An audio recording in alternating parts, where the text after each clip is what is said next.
សូមជម្រាបសួរពុកម៉ែបងប្អូនទាំងអស់គ្នាសូមស្វាគមន៍ដែលបានចូលមកកាន់ការឲ្យតម្រុយឆ្នោតយួនរបស់ Channel ពូឆ្នោតរបស់ Admin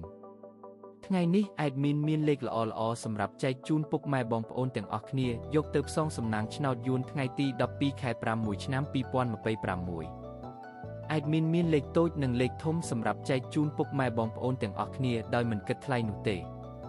មុននឹងចូលទៅកាន់តម្រុយ Admin សូមឲ្យពុកម៉ែបងប្អូនទាំងអស់គ្នាជួយចុចជាវ Subscribe ឲ្យមេដៃនិង Comment ឲ្យ Admin ម្នាក់មួយផងទុកថាឲ្យកម្លាំងចិត្ត Admin ដើម្បី Admin ចេញនៅវីដេអូតម្រុយថ្មីៗសម្រាប់ចែកជូនពុកម៉ែបងប្អូនទាំងអស់គ្នាជាបន្តទៀតឥឡូវនេះពុកម៉ែបងប្អូនទាំងអស់គ្នាយើងចូលមកតម្រុយតែម្ដងចំពោះពីលេខឬលេខតូច Admin ឲ្យលេខ82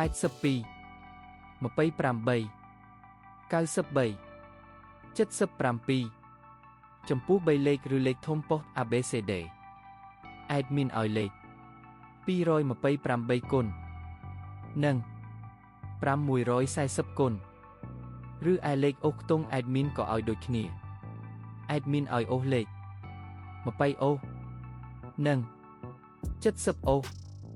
ឥឡូវនេះតម្រុយរបស់យើងបានដល់ទីបញ្ចប់ហើយ Admin សូមជូនពរពុកម៉ែបងប្អូនទាំងអស់គ្នាដែលបានយកលេខតម្រុយ Admin ទៅចាក់ផ្សងសំណាង Admin សូមជូនពរឲ្យចាក់ត្រូវទាំងលេខតូចនិងលេខធំហេងលុយចូលទាំងអស់គ្នាជួបគ្នាថ្ងៃស្អែកជាមួយ Admin និងតម្រុយថ្មីជាបន្តទៀតសូមជម្រាបលា